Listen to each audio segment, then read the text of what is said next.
Assalamualaikum warahmatullahi wabarakatuh. Terima kasih, rekan-rekan semuanya sudah ketemu dengan saya hari ini. Kita mulai lagi perkuliahan kita setelah UTS, yaitu mulai mempelajari terkait beberapa alat analisa terkait kausalitas, terutama yang paling penting adalah kita saat ini mempelajari bagaimana teman-teman semuanya bisa mampu memiliki teknik atau analisa yang kuat untuk menjawab bab 4 di bagian skripsi. Jadi teman-teman semuanya, hal ini digunakan untuk teman-teman semuanya bisa menganalisa data untuk beberapa kejadian penting. Khusus untuk setelah UTS, kita pure praktek by SPSS dengan menggunakan yang pertama SPSS dengan model regresi, regresi baik regresi moderasi, mediasi, regresi logistik, kemudian ada uji beda, kemudian yang terakhir kita sudah bermain SEM. Semuanya ini kita akan mempelajarinya dengan seksama. Untuk pertemuan kita hari ini adalah pertemuan ke-1 setelah UTS, yaitu aplikasi model regresi dalam SPSS. Teman-teman semuanya perlu diperhatikan bahwa untuk model regresi sendiri ada 4 macam.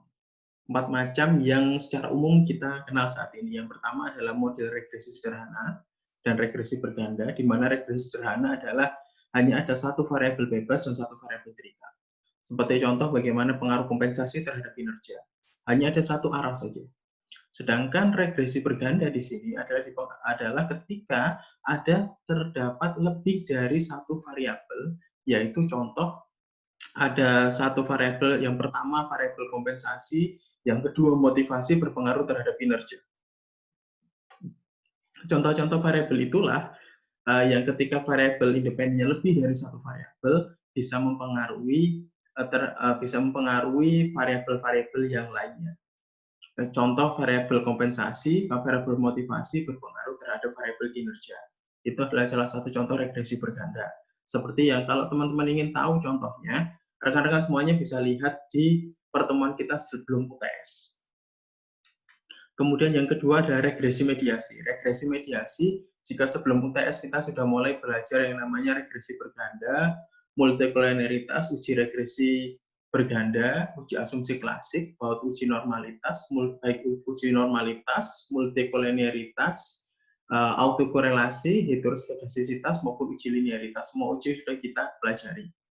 Perlu teman-teman ketahui ketika teman-teman semuanya melakukan uji regresi mediasi, regresi moderasi maupun regresi berganda ataupun regresi logistik, biasanya kok regresi logistik, tapi yang saya tahu selama teman-teman semuanya menggunakan regresi sederhana, regresi berganda, regresi mediasi, dan regresi moderasi, semuanya menggunakan uji asumsi klasik. Selama itu menggunakan kata-kata regresi, maka kita tetap menggunakan uji asumsi klasik, yaitu uji normalitas yang pertama, yang kedua uji heteroskedastisitas, uji linearitas yang ketiga, keempat yaitu uji multikolinearitas. Kemudian jangan lupa ketika datanya adalah data-data scale atau data-data yang berganda, time series, maka kita menggunakan autokorelasi. Ketika teman-teman semuanya hanya menggunakan skala Likert atau kuesioner, maka tidak disarankan menggunakan autokorelasi.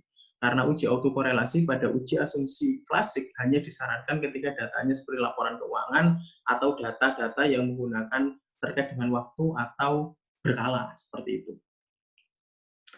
Kemudian, saat ini untuk pertama-tama kita review lagi terkait regresi sederhana dan regresi berganda. Regresi sederhana dilakukan untuk mengetahui satu variabel independen bebas pengaruhnya terhadap satu variabel dependen dengan persamaan sebagai berikut: Y sama dengan alfa plus B1 X1. Jadi hanya ada satu variabel dependen yaitu Y dan hanya ada satu variabel X. Oke. Untuk aplikasi SPSS-nya, teman-teman yang sudah memperhatikan video ini sebelumnya kan sudah lihat beberapa video sebelumnya, aplikasi uji statistik, kemudian validitas, reliabilitas, kemudian uji regresi berganda. Untuk aplikasinya bisa teman-teman lihat di uji statistik yang sebelumnya, yaitu di pertemuan sebelum tes. Kemudian uji regresi berganda dilakukan untuk mengetahui dua variabel atau lebih independen bebas terhadap satu variabel dependen terikat.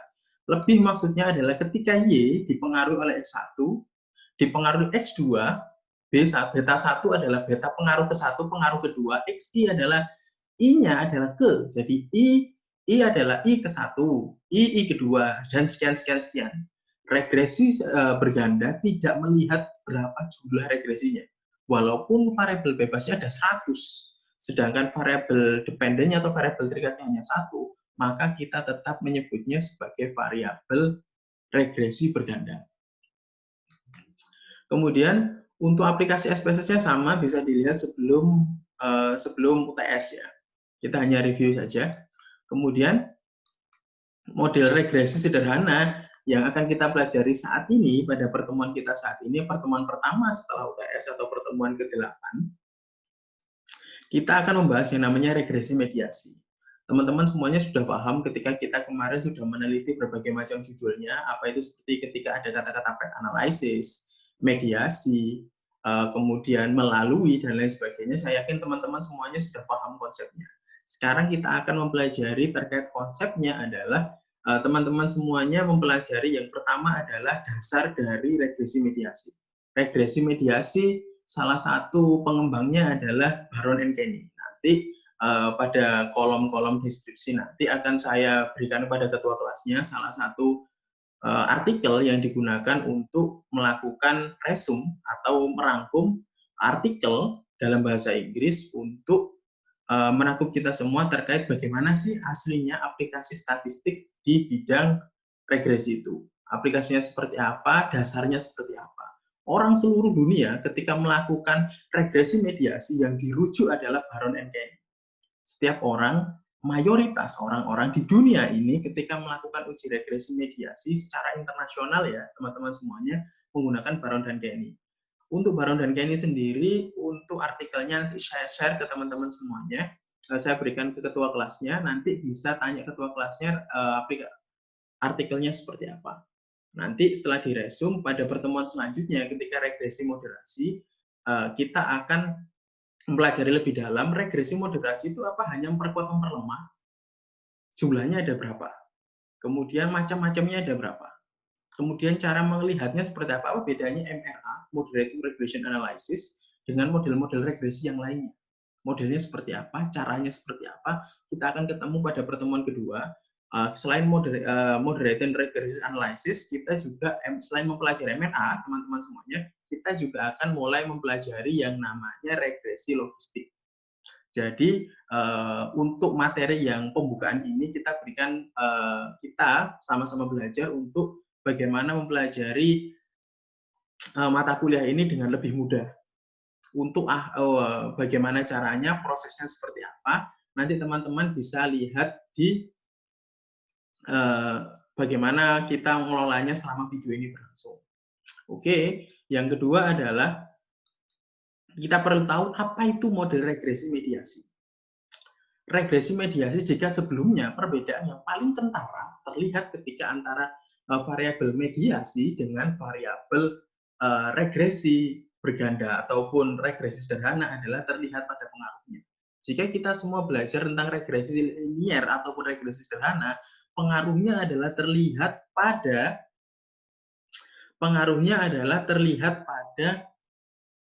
pengaruh langsungnya. Jadi ketika teman-teman semuanya bisa lihat, ketika untuk variabel-variabel regresi atau regresi sederhana, kita hanya melihat pengaruh X ke Y secara langsung. Tapi beda ketika kita mempelajari regresi mediasi. Regresi mediasi adalah kita mempelajarinya dengan melihat pengaruhnya. Pengaruhnya antara regresi, antara variabel X dengan variabel mediasi maupun ke variabel Y itu seperti apa. Modelnya seperti apa, pengaruhnya seperti apa, applicable-nya ketika kita membaca data di SPSS seperti apa. Saya yakin teman-teman semuanya sebelum UTS sudah paham regresi mediasi seperti apa, kombinasi antara regresi mediasi dan moderasi seperti apa. Sekarang setelah UTS kita belajar aplikasinya, kita belajar cara membaca data SPSS-nya sekaligus membaca dasar ketika kita mengetahui Baron and Kenny. Kenapa sih kita belajar seperti ini? Karena saya yakin teman-teman semuanya yang belajar statistik ketika mempelajari mediasi dan lain sebagainya pasti akan ditanya, oke, kamu belajar pengaruh ini menghitung pengaruhnya dari mana? Oleh karena itu saya sajikan artikel yang menjadi rujukan bagi seluruh peneliti di dunia, yaitu Baron and Kenny untuk pertemuan kita kali ini. Berapa sih macam model mediasi? Mediasi itu terdiri dari dua macam. Yang pertama adalah mediasi parsial, yaitu model di mana ada atau tidaknya variabel mediasi itu tidak berpengaruh terhadap pengaruhnya variabel independen terhadap variabel dependen nggak seberapa terlihat. Maksudnya adalah ini variabel independen terhadap variabel dependen ya, atau variabel terikat. Contoh, ketika Anda menuju kampus kita yaitu Barunawati, apakah teman-teman ketika menuju kampus kemudian menggunakan sepeda, apakah hanya bisa menggunakan sepeda? Pertanyaannya, apakah hanya bisa menggunakan sepeda? Sepeda di sini adalah variabel mediasi. Individu kita adalah variabel X, kemudian kampus adalah variabel Y. Apakah ketika kita menuju ke kampus hanya pakai sepeda saja? Jawabannya adalah tidak. Kita bisa pakai sepeda motor, bemo, anggota, taksi, gojek, gokar, banyak hal. Kita bisa menggunakan banyak hal, banyak cara. Itu yang dinamakan mediasi. Dan ini adalah mediasi parsial. Jadi ada atau nggak adanya sepeda, kita masih bisa berangkat kok. Kecuali mungkin contoh ketika kita keadaannya berbeda. Keadaannya adalah ketika Car Free Day, hari Minggu atau hari Sabtu, kita punya ada acara di kampus, ternyata mobil atau motor nggak bisa lewat, hanya ada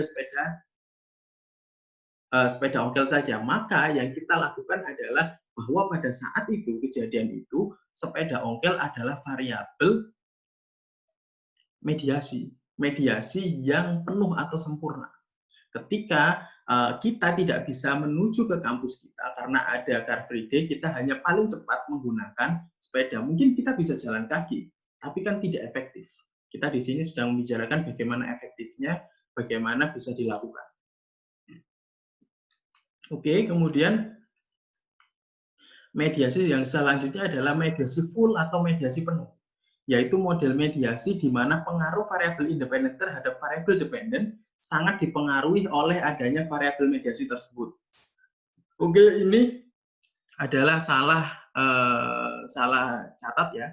Ini adalah variabel dependen, bukan independen. Variabel dependen, variabel pengaruh variabel independen terhadap variabel dependen, atau pengaruh variabel bebas terhadap variabel terikat yang dipengaruhi oleh adanya variabel mediasi tersebut. Contoh, ketika Anda makan, Anda pasti memasukkan sebuah makanan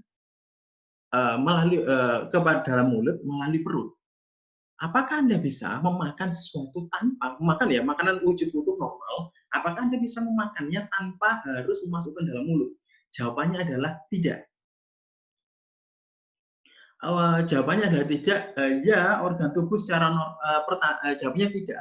Anda hanya bisa memakan makanan tersebut melalui mulut. Jadi pertanyaannya adalah di sini, memasukkan makan dalam perut harus mulut terlebih dahulu? Jawabannya ya. Anda nggak bisa lewat yang lain, nggak bisa hanya dalam mulut secara normal. Maka kita dapat mengetahui bahwa mulut adalah variabel mediasi yang penuh, karena kita nggak bisa menggunakan alat yang lainnya lagi selain mulut. Mungkin seperti hidung atau telinga kan nggak bisa kita gunakan untuk memasukkan makanan ke dalam perut kita. Alat satu-satunya organ tubuh kita untuk memasukkan makanan secara normal adalah mulut, sehingga mulut di sini adalah variabel mediasi. Sehingga ketika kita ingin memasukkan makanan ke dalam perut, satu-satunya cara adalah menggunakan mulut. Di sini mulut merupakan sebuah variabel mediasi penuh atau full mediasi. Kemudian persamaannya seperti apa? Yang paling penting ketika teman-teman semuanya mempelajari mediasi, atau nanti ketika teman-teman semuanya mengerjakan skripsi, kemudian variabelnya mediasi, oke, persamaannya seperti apa? Persamaannya yang pertama adalah Y sama dengan alfa plus P2X plus E1. E adalah errornya ya, atau interaksinya seperti, pengaruhnya seperti apa. Kemudian persamaan selanjutnya adalah Y sama dengan alfa plus P1 plus P3M. M di sini adalah variabel mediasi, dan E adalah hasil interaksinya. Kalau kita ngitung secara lebih dalam lagi, E itu bisa dihitung pengurangan antara jumlah E dengan angka 1 dikurangi jumlah R square-nya. Bukan asosiat R square ya, tapi R square-nya. Angka 1 dikurangi R square, maka hasilnya adalah E. Contoh di sini, Contoh persamaan ini adalah yang kita gunakan adalah variabel X adalah daya beli terhadap niat beli. Nah, daya beli terhadap niat beli ini adalah untuk variabel P2. P2 ini. P2 ini. Jadi persamaan ini adalah contoh untuk persamaan ini. Persamaan ini lebih tepatnya adalah seperti ini. Kita akan lihat lebih jelas ya nanti ya. Di mana P2, P1 sama P3. Dimaksud di sini P2 adalah lokasinya adalah di sini. Di sini P2. Sedangkan P1 dan P3 ada di sini. Di sini P1, di sini adalah P3. Kita akan lebih jelasnya lihatnya nanti ya. Sehingga jika persamaan tadi, jika kita melihat sebelumnya persamaannya adalah di sini kita tahu pertanyaan dalam penelitian ini atau model penjualan ini adalah apakah daya beli seseorang dapat mempengaruhi niat belinya. Apa secara langsung, apakah semakin tinggi daya beli seseorang, dia akan melihat sesuatu barang, wah aku langsung beli aja deh. Gitu. Ataukah pertanyaan ketiga, hal itu bisa ketika daya belinya ada, yang bisa membuat itu adalah harga belinya. Harganya M sebagai variabel mediasi adalah harga. Apakah dengan melewati ketika harganya semakin murah mungkin, maka daya belinya mungkin akan semakin meningkat dan dia bisa membelinya. Pertanyaan adalah seperti itu. Apakah ketika daya beli seseorang itu harus melewati harga dulu baru dia punya niat beli? Contoh ketika pandemi saat ini, ketika banyak orang di PHK, banyak terjadi pengangguran, kemudian sampai beberapa mal-mal kemudian menurunkan harganya. Nah, di situ kita bisa lihat apakah harga merupakan variabel mediasi yang cukup dipengaruhi sehingga banyak orang pada saat pandemi dan fenomena seperti ini menurunkan harga jualnya, harga jual barangnya untuk meningkatkan niat beli mereka. Jadi untuk menggugah daya beli seseorang di luar yang awalnya tidak mau beli, untuk bisa mau beli apakah harus dijembatani lewat harga? Oke? Apakah harus dijembatani lewat harga? Persamaan mediasinya seperti apa? Harga, jika kita melihat persamaan mediasi, yang pertama adalah Y sama dengan alfa plus P2X plus E1. Oke? Di sini kita lihat, ini adalah variabelnya di sini. Oke? Ini dilihat dulu, diperhatikan. Kemudian, yang selanjutnya adalah harga di sini adalah variabel mediasi. Variabel mediasi ya. Atau kita bisa disebut kenapa saya bilang ada variabel mediasi, sehingga jika hal itu tersebut maka kita bisa melihat bahwa ini adalah bukan E tapi ini adalah variabel mediasi M.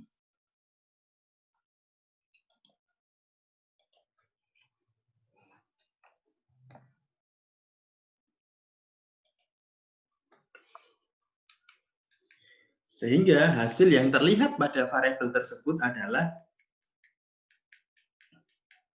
untuk variabelnya terlihat bahwa yang pertama harga. Harga itu apa? Harga adalah variabel mediasi. Sehingga ketika kita menggunakan persamaan yang pertama, yaitu M sama dengan alfa plus P2X plus T1, sama dengan M di sini variabel mediasi pada model ini adalah harga. Sehingga kita di sini bisa melihat, kita ganti persamaannya di sini, harga ini kita letakkan di sini, sama dengan alfa plus P2, daya belinya, daya beli ini. Jadi daya beli ini mempengaruhi harga beli plus E1. Sehingga ketika kita melihat pengaruhnya adalah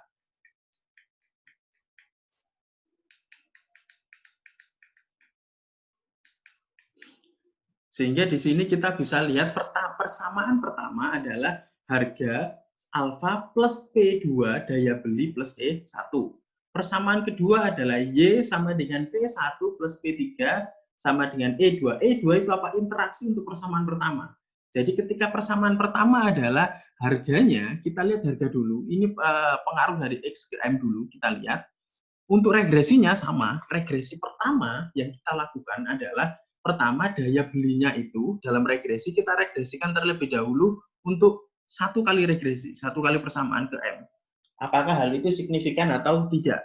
Kemudian yang kedua adalah kita melakukan regresi berganda, yaitu di SPSS. Pertama daya beli dimasukkan variabel independen, variabel mediasi juga dimasukkan variabel independen. Kemudian diregresikan bersama-sama ke niat beli.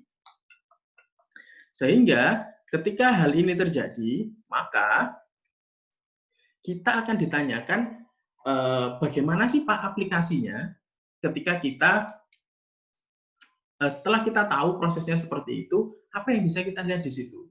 Prosesnya seperti apa? Cara membacanya seperti apa? Kita bisa membaca mediasi itu dengan dua cara. Dua cara yang paling mudah adalah yang pertama membaca signifikansinya, yang kedua membaca pengaruhnya. Kenapa kita sih harus membaca signifikansinya? Karena syaratnya adalah untuk sebuah variabel mediasi, ketika dikatakan penuh ketika variabel X berpengaruh terhadap M, signifikan, variabel M berpengaruh terhadap variabel Y secara signifikan. Maka pengaruhnya mereka saling berpengaruh signifikan, sedangkan variabel X terhadap variabel Y tidak berpengaruh secara signifikan. Sehingga variabel X hanya bisa mempengaruhi Y ketika hanya ada variabel mediasi. Itu namanya full mediasi. Makanya kita yang pertama kali membaca signifikansinya. Tapi ketika kita, kenapa sih Pak harus menguji pertamanya, kok nggak kita uji secara langsung aja? Kenapa harus melihat persamaan pertama, yaitu daya beli dulu terhadap harga atau M? Karena yang paling penting adalah bukan pengaruhnya X terhadap Y dulu yang kita lihat ketika mediasi.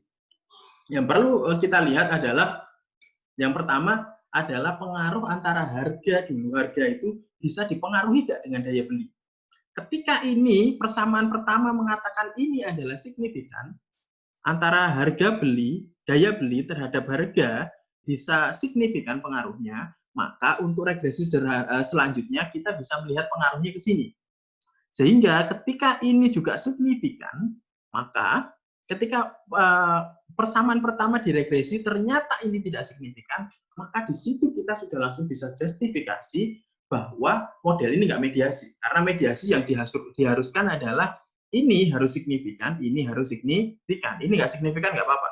Tapi ketika kita model pertama menguji signifikansinya ini ke sini, menggunakan regresi pertama, model pertama, daya beli variabel X, harganya kita sebagai variabel dependen atau variabel terikat, kita regresikan pertama kali, maka hasil yang keluar adalah signifikan atau tidak. Ketika tidak signifikan, maka regresi mediasi tidak bisa dilanjutkan, karena modelnya tidak bisa diketahui. Maka mungkin bisa jadi variabel ini adalah bukan variabel mediasi, tapi variabel regresi berganda. Karena pengaruh daya beli X-nya ke variabel M belum bisa ada pengaruhnya. Oke, selanjutnya, contohnya adalah bagaimana aplikasinya dalam SPSS. Kita bisa membaca yang pertama signifikansinya, kemudian pengaruhnya. Pengaruhnya di sini ada dua. Kita bisa membaca pengaruh langsung dan maupun pengaruh tidak langsung. Contohnya seperti apa? Ketika daya beli berpengaruh terhadap harga M, ini dinamakan P2.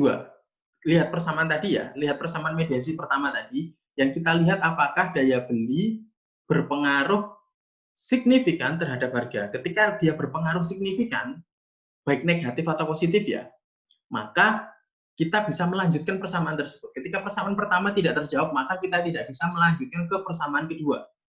Oke? Selanjutnya adalah kita menguji apakah variabel daya beli dengan variabel niat beli, yaitu persamaan P1, kemudian harga M, harga sebagai variabel mediasi, berpengaruh terhadap niat beli, apakah memiliki P3-nya juga berpengaruh signifikan. Ketika P1-nya memiliki pengaruh signifikan, maka kita mengatakan ketika semuanya signifikan, hanya P1 tidak signifikan, maka kita anggap adalah full mediasi. Tetapi ketika P2 dan P3 signifikan, P1 juga signifikan, maka dikatakan mediasi parsial, karena walaupun ada variabel harga atau tidak, daya beli masyarakat tetap bisa memunculkan daya beli kok. Daya belinya walaupun harganya naik atau turun. Contohnya di mana?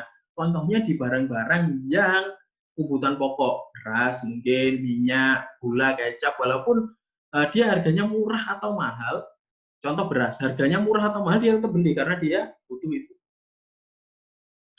Kemudian selanjutnya, jika ini tadi signifikan, signifikan, dan tidak signifikan, maka ini adalah mediasi penuh. Kemudian,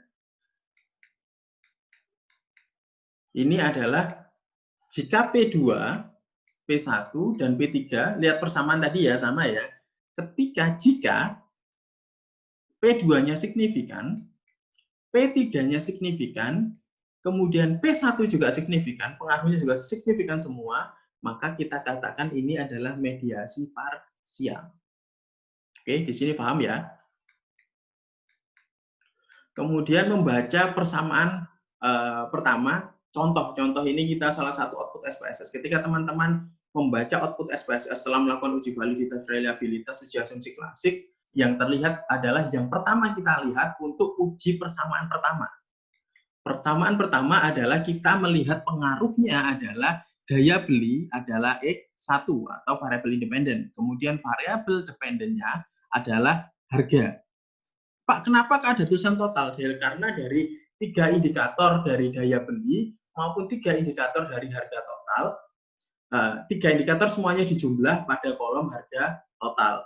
Nah, 3 indikator daya beli dijumlah menjadi satu kolom daya total. Nah, kolom-kolom tersebutlah yang kita regresikan secara bersama-sama. Membacanya seperti apa? Membacanya adalah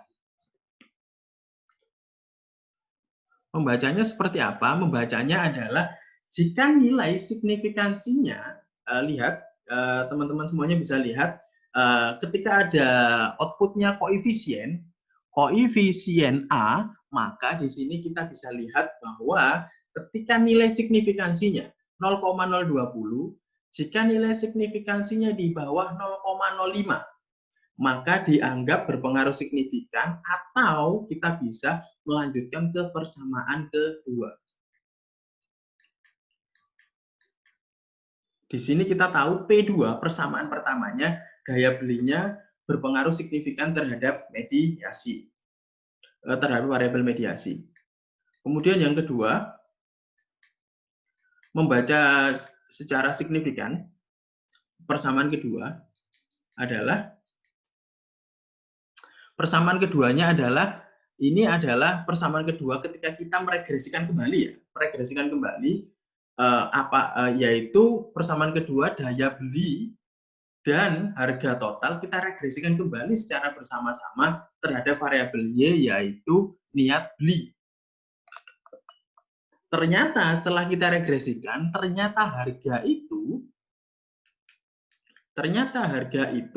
memiliki pengaruh yang signifikan karena di bawah 0,05, yaitu signifikansinya 0,010 di bawah 0,05, sehingga kita anggap signifikan. Sekarang kita tahu bahwa P2 tadi persamaannya kita tahu harganya signifikan. Kemudian P1 ini adalah daya beli terhadap niat beli, harga persamaan nilainya kan 0,895 atau 0,895, atau kita ketahui bahwa itu tidak signifikan. Maka ketika ini tidak signifikan dan P3 signifikan, maka kita menyebutnya ini adalah model mediasi penuh. Oke, di sini kita model mediasi penuh. Selanjutnya adalah yang kita lakukan adalah membaca pengaruhnya.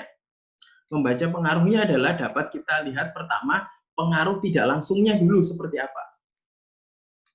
Pertama kali kita melakukan pengaruh tidak langsung adalah membaca pengaruh tidak langsung melalui variabel X terhadap variabel Y adalah dengan terlebih dahulu mengetahui hasil pengaruh variabel X terhadap M, kemudian variabel X terhadap M, kemudian variabel M terhadap variabel Y. Kita lihat dulu modelnya seperti apa.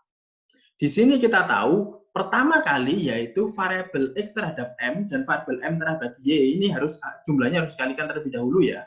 Kemudian daya beli terhadap harga beli pada tabel tersebut terlihat bahwa pengaruh langsung daya beli terhadap harga beli adalah 0,177. Kita tahunya dari mana? Kita tahunya dari sini, yaitu unstandardized beta. Yang kita baca adalah unstandardized beta. 0,77 atau 0,77. Ini adalah pengaruh tidak langsungnya. Kemudian, untuk mengetahui pengaruh tidak langsung selanjutnya adalah kita mengetahui pengaruh variabel M mediasi terhadap variabel Y, itu jumlah pengaruhnya berapa.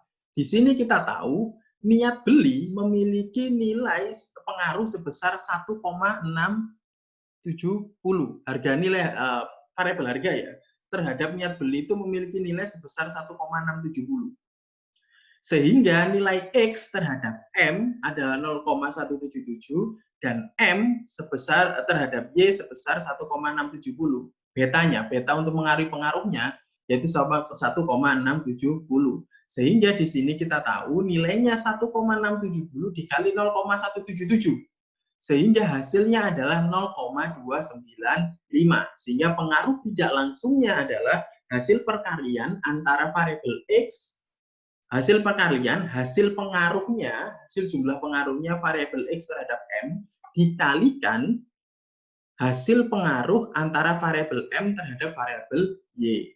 Nah, hasilnya diketahui sebagai pengaruh tidak langsung. Selanjutnya adalah bagaimana kita bisa membaca pengaruhnya dalam SPSS. Pengaruh langsungnya adalah dilihat dari variabel daya beli. Kalau kita lihat teman-teman semuanya, kita lihat dari variabel di sini. Di sini pengaruh langsungnya adalah daya beli terhadap niat beli. Apa sih fungsinya variabel mediasi? Adalah dipertanyakan, apakah ketika daya beli mempengaruhi niat beli itu bisa nggak peran harga itu mempengaruhi, sangat berpengaruh atau enggak? Di situ pertanyaannya. Oke, dari yang kita ketahui tadi, beberapa pertanyaan tadi,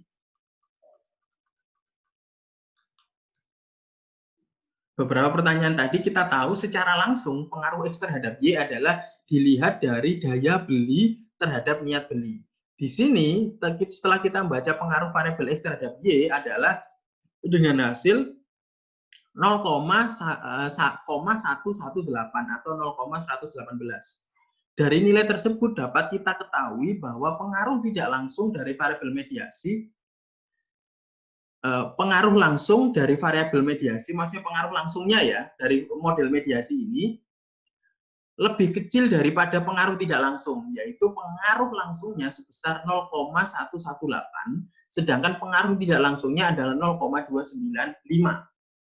Di sini kita tahu bahwa hal ini sesuai dengan hasil analisa regresi kita, yaitu ternyata pengaruh tidak langsungnya lebih besar, sehingga kita bisa lihat ini sesuai dengan keadaan pandemi sekarang, yaitu orang-orang cenderung kalau ingin perusahaan atau toko atau usaha apapun ingin meningkatkan daya beli yang ada di dalam diri seseorang adalah dengan menurunkan atau mempengaruhi harga yang dia miliki. Bisa jadi biasanya harga tasnya 1,5 juta diturunkan jadi 400 atau 500. True story teman-teman, di salah satu mall di Surabaya ada tas-tas branded ketika pandemi kemarin harganya 1,5 juta turun jadi hanya 400.000.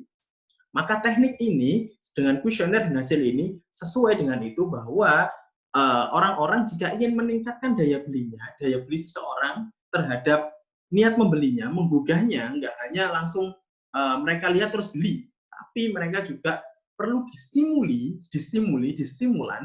di-trigger dengan harga yang sesuai dengan pikiran mereka.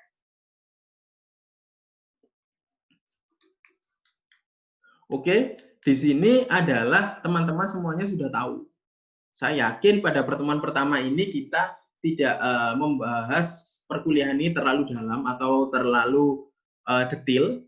Saya yakin teman-teman semuanya masih kena hawa-hawa setelah liburan. Saya sendiri memaklumi itu. Saya kasih waktu sekitar 1 minggu ini untuk pembahasan materinya secara lebih sederhana dan simpel saja.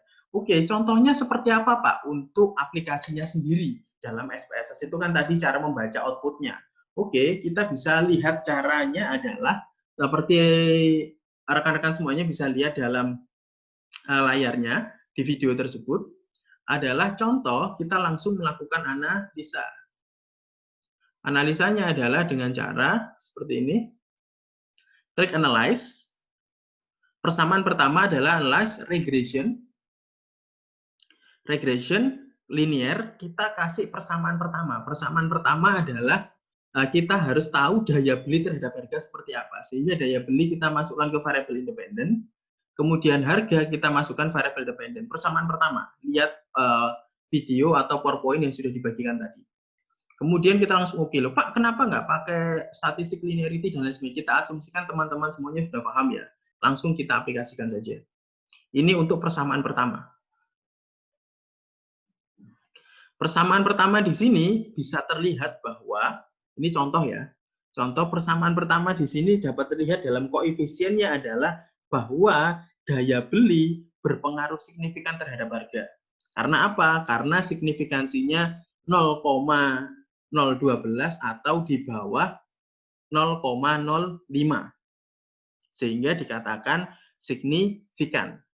Oke, menggunakan data ini kita tahu hasilnya signifikan. Kita langsung lihat di koefisien A. Selanjutnya, kita langsung lakukan lagi, kita lakukan analyze, regression, linear. Di sini kita tahu ya, setelah di sini kita tahu bahwa hasilnya signifikan untuk persamaan pertama, sehingga kita bisa melanjutkannya ke persamaan kedua. Persamaan kedua yaitu, untuk harga kita keluarkan terlebih dahulu, harga yang sebelumnya menjadi variabel dependen, sekarang kita jadikan variabel independen, yaitu diletakkan di sini. Kemudian untuk variabel dependennya adalah niat beli. Kalau teman-teman semuanya yang mau ambil jurusan marketing, rekan-rekan semuanya pasti lebih familiar dengan yang namanya purchase intention. Price, how to buy, the power to buy, kemampuan untuk membeli, dan purchase intention. Di sini kita sedang meneliti hal tersebut. Kemudian persamaan keduanya adalah Y-nya diletakkan di sini, yaitu niat beli, kemudian daya beli sebagai X1 dan harga variabel mediasi diletakkan pada kolom variabel independen. Kemudian kita klik OK. Setelah kita klik OK ini, kita langsung turun, kita langsung semuanya turun ke bawah, kita lihat langsung pada kolom koefisien A. Pada kolom koefisien A ini kita lihat bahwa semua variabelnya memiliki pengaruh yang signifikan. Baik variabel daya beli terhadap niat beli secara langsung pengaruhnya signifikan. Kemudian harga sebagai variabel mediasi terhadap niat beli variabel Y atau variabel terikat signifikansinya juga menunjukkan signifikan. Sehingga di sini kita tahu bahwa variabel ini memiliki pengaruh yang parsial, sehingga walaupun ada harga atau tidak ada harga, dia tetap beli. Sehingga pada data ini kita bisa tahu bahwa harga-harga ini bisa terlihat pada kebutuhan-kebutuhan pokok atau kebutuhan-kebutuhan harga-harga yang sekiranya nggak terlalu konsekuensi dengan mereka. Jadi walaupun setiap hari ya mereka pasti beli itu. Mau harganya naik atau harganya mahal, mereka tetap beli itu. Jadi nggak ada ngaruhnya. Gitu. Contoh ya. Contoh untuk kebutuhan sehari-hari seperti air, listrik. Gitu. Walaupun dia jumlahnya naik atau turun, dia mau nggak mau tetap pakai. Mungkin ketika harganya murah, mungkin dia bisa beli ini, bisa jadi. Tapi walaupun harganya listrik turun pun atau naik pun, ya dia tetap pakai listrik kok. Nggak ada pengaruhnya. Mungkin jumlah pemakaiannya juga nggak terlalu mempengaruhi itu. Dia tetap pakai itu. Sehingga di sini kita perlu tahu siapa objek kita, bisa diaplikasikan seperti apa. Ini salah satu tekniknya. Jangan lupa dilihat bagaimana analisisnya ya, prosesnya. Dari mulai persamaan pertama adalah olah data pertama. Kita mengolah data pertama, hanya ada satu variabel X dan variabel mediasi. Jadi pengaruhnya langsung seperti apa, kemudian pada persamaan kedua, kita lakukan variabel X dan variabel mediasi, kita regresikan dengan model regresi berganda terhadap variabel Y. Sehingga syaratnya adalah persamaan pertama harus signifikan dulu. Baru persamaan kedua dianggap signifikan jika kita menggunakan variabel mediasi. Dari sini, teman-teman semuanya perlu tahu bahwa setelah kita membaca analisisnya seperti apa, Oke, kita punya tugas buat teman-teman semuanya di sini, bahwa tugasnya adalah yang pertama, buatlah sebuah Excel yang meliputi harga, niat beli, dan daya beli, masing-masing terdiri dari 3 indikator. Jadi semuanya contoh niat beli 1, 2, 3, kemudian sebelahnya ada niat beli total. Seperti yang kita pernah pelajari sebelum UTS dulu, cara membuat Excel, silakan buat seperti itu, masing-masing 3 indikator, pakai skala Likert, jadi angkanya di masing-masing kolom hanya antara 1 sampai 5.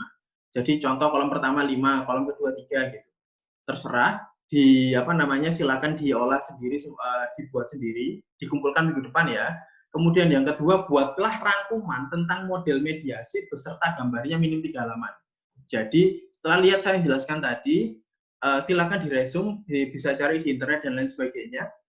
Untuk cara ngolahnya seperti apa, memahaminya seperti apa. Kemudian yang ketiga, buatlah satu pertanyaan dilengkapi dengan nama lengkap, NIM, dan dikumpulkan pada ketua kelas. Untuk rangkumannya sendiri, untuk membantu teman-teman semuanya ya, rangkumannya sendiri bisa dari internet, dan juga satu bahan utama adalah satu jurnal yang akan saya kirimkan kepada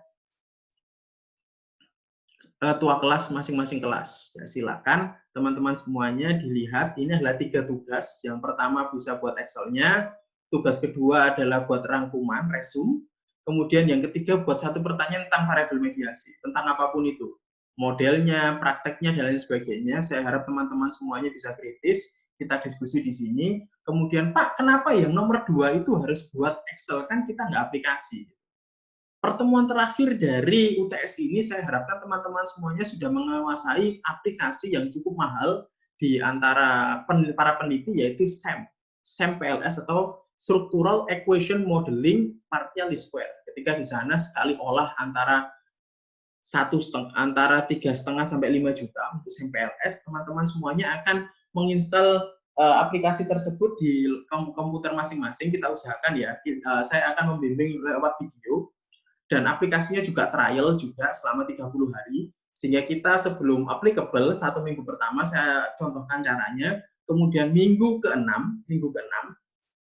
jika memang memadai minggu ke-6, kita sudah mulai masing-masing melakukan olah data dari sekian data yang sudah teman-teman buat saat ini dengan menggunakan Structural Equation Modeling, yaitu SEM PLS.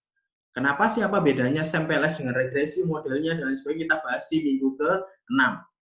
Oke, di minggu ke-6 kita bahas, kita langsung applicable. Saya ingin teman-teman semuanya juga mulai ada yang presentasi. Di minggu ke-6 akan saya tunggu beberapa kelompok, mungkin silakan presentasi. Saya akan jelaskan rule modelnya seperti apa, peraturannya seperti apa, akan saya jelaskan. Mulai dari sekarang kita sudah mulai kerja kelompok karena ada beberapa nilai-nilai yang kemarin tidak sesuai ya, sehingga tugas-tugas ini digunakan untuk menopang beberapa nilai-nilai yang kemarin sudah ada. Oke, untuk beberapa pertanyaannya silakan japri saya secara pribadi. Ini tugasnya untuk PowerPoint, kemudian untuk jurnalnya Baron and Kenny akan saya berikan ke masing-masing ketua kelas. Terima kasih. Saya ucapkan terima kasih partisipannya. Saya sendiri mengucapkan sama teman-teman semuanya yang sudah mengikuti kelas saya. Mengingat sudah selesai bulan Idul Fitri, saya Pak Audi mengucapkan mohon maaf, Pak Audi Permana ya, mengucapkan mohon maaf lahir dan batin. Terima kasih teman-teman semuanya sudah berpartisipasi dalam kelas Statistika 2, yaitu kelas untuk membahas mediasi dan regresi sederhana dan berganda untuk mereview sedikit. Besok untuk minggu selanjutnya kita sudah masuk ke regresi moderasi dan regresi logistik. Karena ini sedikit bocoran untuk teman-teman semuanya, regresi moderasi yang kita pelajari sebelum UTS adalah hanya konsepnya saja. Secara real ada 4 konsep ketika mempelajari regresi moderasi seperti MMA, Moderated Regression Analysis, kuasi moderasi, pure moderasi, dan berbagai macam moderasi lainnya. Sekitar ada 4 model sampai beberapa macam model untuk melihat model-model variabel moderasi. Oke teman-teman semuanya, ini adalah perkuliahan kita, hanya sebentar perkuliahan kita, silakan dipelajari baik-baik. Untuk kelengkapannya silakan hubungi ketua kelas masing-masing atau beberapa atau mahasiswa yang sudah saya tunjuk untuk terkait jurnal, artikel, maupun terkait PowerPoint-nya. Jika ada yang ingin ditanyakan, silakan japri saya secara pribadi. Terima kasih. Sampai jumpa.